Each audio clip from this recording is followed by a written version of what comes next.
Neste mês de fevereiro, a Câmara Municipal de Matão, além de suas sessões ordinárias, realizou também audiências públicas referentes a assuntos relevantes para a sociedade matonense. Confira alguns trechos das audiências. Nós queríamos relatar a atual situação da Polícia Civil e da Polícia Militar em nosso município. Então nós vamos falar um pouco a respeito disso, aí nós vamos entrar no assunto de segurança pública. Bom, boa noite a todos. Como a vereadora Ana Mondini disse, a segurança pública, primeiramente, é uma obrigação do Estado, não é uma obrigação do município, e o município tem colaborado do possível para que a segurança seja minimamente prestada aqui em Matão.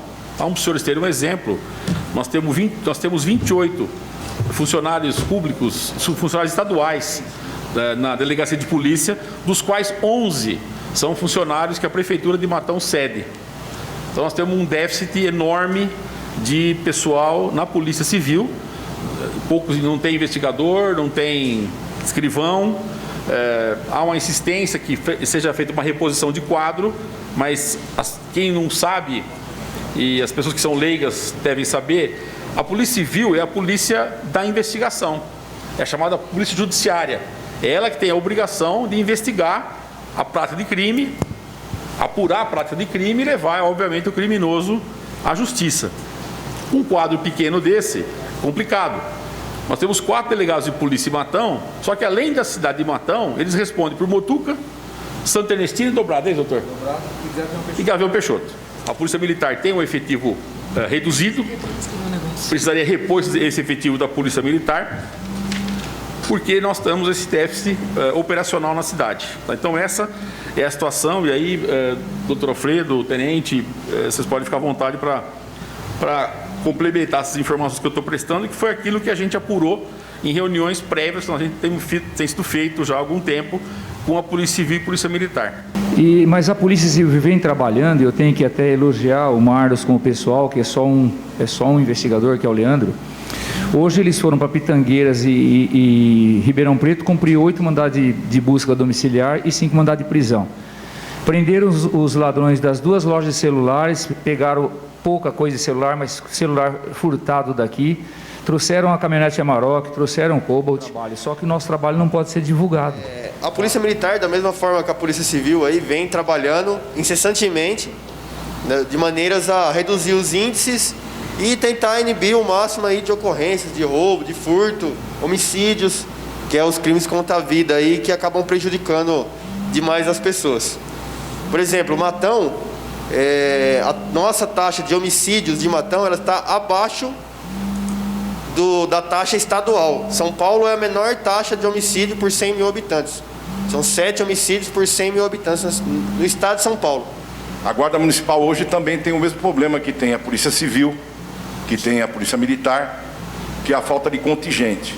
Mas dentro da medida do possível a gente tem trabalhado de noite, de dia, 24 horas por dia, sem medir esforços. Com relação a um maior projeto que a Prefeitura tem para apresentar para os senhores, relacionado à segurança pública, é um projeto que nós estamos desenvolvendo, aliás, desde o ano passado. Nós não tínhamos anunciado ainda, porque ele ainda não está em fase de execução plena. O que é isso? Nós temos um projeto que chama Cidade Digital, que seria Matão Conectada. Então, o Cidade Monitorada, ele basicamente é um projeto de monitoramento por vídeo. Por que a rede de fibra ótica? Onde nós vamos espalhar estas câmeras, essa imagem vai ser jogada nessa rede e vai ser levada ao nosso Centro de Operações Integrada. O Centro de Operações Integrada nada mais é que uma sala com todos esses monitores, que tem ali o operador, tem os sistemas de controle das câmeras. Então esse é um centro onde nós vamos ter ali operadores monitorando 24 horas por dia a cidade. E nós podemos ter aqui qualquer tipo de ativação nesse centro de comando. Por exemplo, busca de uma placa, busca de uma pessoa foragida. Com as inteligências de vídeo dos produtos, é possível monitorar todas as entradas e saídas da cidade ou bairro, identificando os carros e as pessoas que passam pelo local. Localizar suspeitos ou desaparecidos em tempo real, apenas adicionando uma fotografia no sistema. Não tem foto? Tudo bem, basta informar gênero, idade ou características como barba, óculos, tipo ou cor da roupa e realizar uma busca forense, que, integrada ao banco de dados da polícia, é capaz de localizar foragidos. Então a segurança pública é um dever do Estado. Só que, continuando, ele fala que é responsabilidade de todos. Então é um dever do Estado e responsabilidade de todos. Da Polícia Militar, da Civil, do juiz, do promotor. Eu posso citar aqui uma infinidade de entidades e pessoas. Só que a principal delas, a população, o indivíduo, cada um de nós. Está aberta a audiência pública para discussão precedente à votação dos projetos de lei 131 de 2021 e o 12 de 2022. O projeto 12 de 2022, ele dispõe sobre o alinhamento e retirada de fios em desuso e desordenados existente em postes de energia elétrica do município de Matão e dá outras providências. O que nós pretendemos com esse projeto? Nas principais avenidas, fios sobrando, as operadoras, elas, acho que o que não usou, elas penduram e deixam expostos, fios jogados ao chão, onde as crianças pegam, brincam, tem gente que passa longe porque não sabe se é fio da CPFL, se está energizado ou não.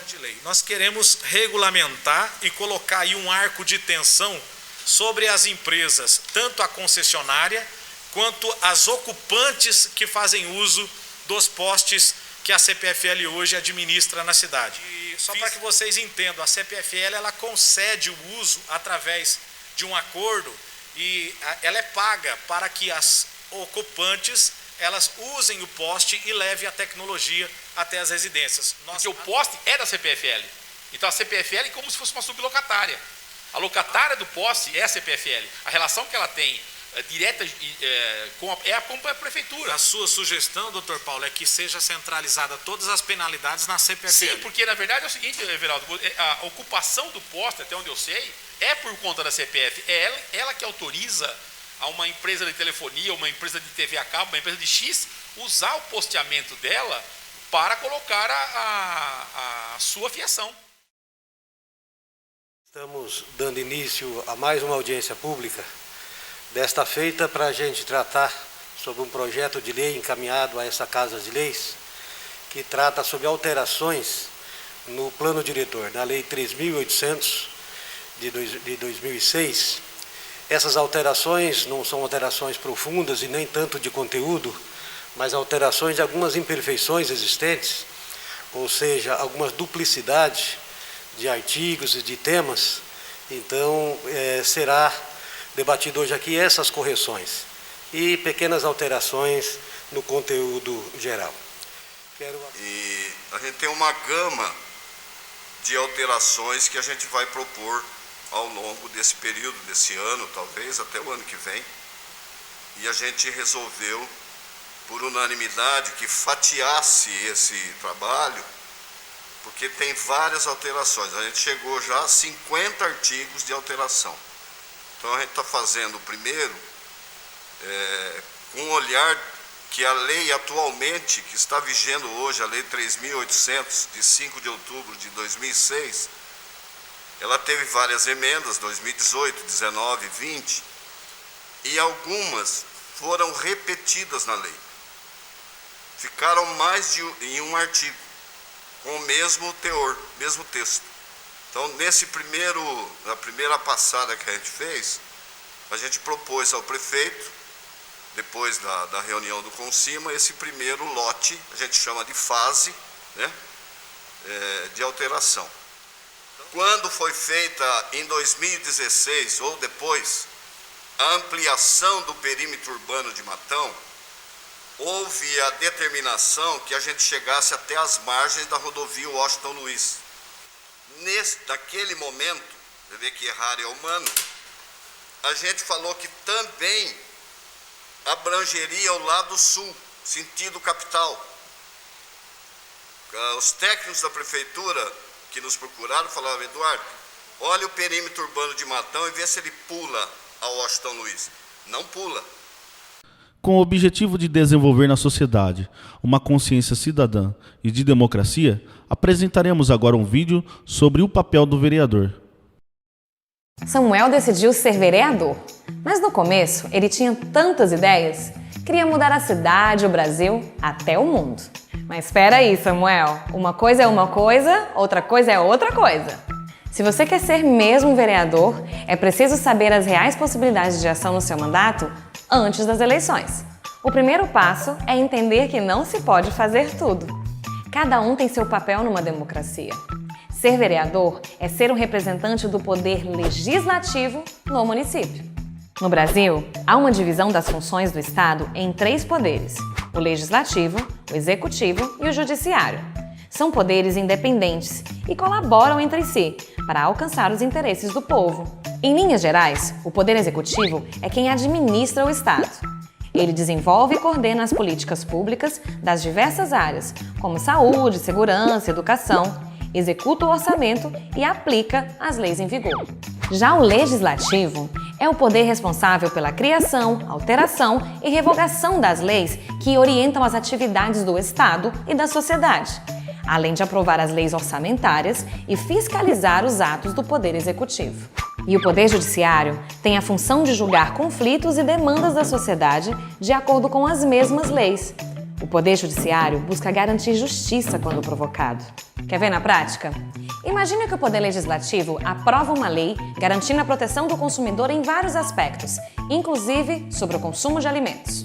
Então, em seguida, o Executivo regulamenta a lei, definindo normas de produção e comercialização de alimentos, inclusive fiscalizando e aplicando multas.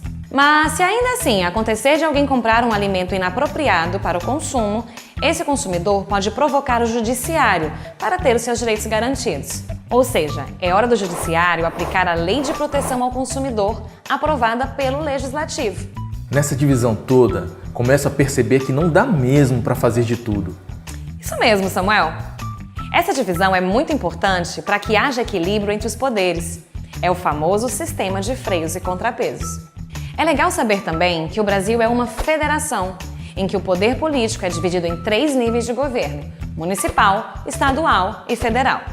A esfera federal, representada pela União, é responsável pelas medidas que afetam todo o nosso território, como grandes projetos de infraestrutura e assuntos econômicos.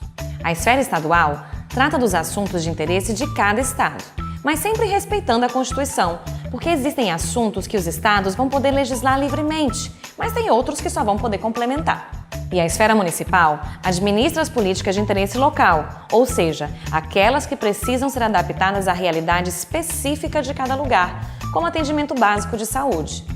Também cuida da organização da cidade, definindo questões como transporte público, mobilidade, recolhimento de lixo, iluminação pública, saneamento, creches, construções urbanas, rurais e por aí vai. Quanta coisa, né? E quantas interrogações! Talvez você também esteja pensando que deve haver uma hierarquia entre esses níveis. Só que não. Por exemplo, os vereadores não se subordinam aos deputados estaduais, nem estes aos deputados federais. Assim, os 3 poderes e os níveis de governo se combinam na federação. Dessa forma, a União conta com os poderes legislativo, executivo e judiciário federais. Os estados contam com os mesmos poderes, legislativo, executivo e judiciário estaduais. E os municípios não têm judiciário, mas têm os poderes legislativo e executivo municipais. Entendeu, Samuel? É cada um no seu quadrado. Sim, mas como saber exatamente qual é o meu quadrado? Fácil, seguindo a lei maior. A Constituição fala que os municípios podem legislar sobre os assuntos de interesse local.